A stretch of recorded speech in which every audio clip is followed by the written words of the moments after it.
പുതിയൊരു വർഷം അല്ലേ? എല്ലാവർക്കും ഒരു അടിപൊളി 2024 നേരുന്നു.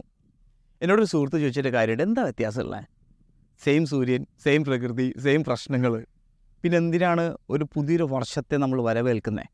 അതല്ലെങ്കിൽ അതിനെക്കുറിച്ച് കൂടുതൽ നമ്മൾ ശ്രദ്ധ കൊടുക്കുന്നത്? ആഴ്ചകളും ദിവസങ്ങളും മാസങ്ങളും വർഷങ്ങളും എന്തിനാ ഉള്ളതെന്ന് വെച്ച് കഴിഞ്ഞാൽ നമ്മൾ അന്ന് വരെ ചെയ്ത കാര്യങ്ങളെ അസസ്മെൻറ്റ് ചെയ്യുവാനും മുന്നോട്ടുള്ള ദിവസങ്ങളിൽ അതിലൊന്നും കൂടി വ്യത്യാസം വരുത്തി ഒന്നും കൂടി നല്ല രീതിയിൽ ചെയ്യാനുള്ളൊരു പ്രചോദനത്തിനും കൂടിയാണ്.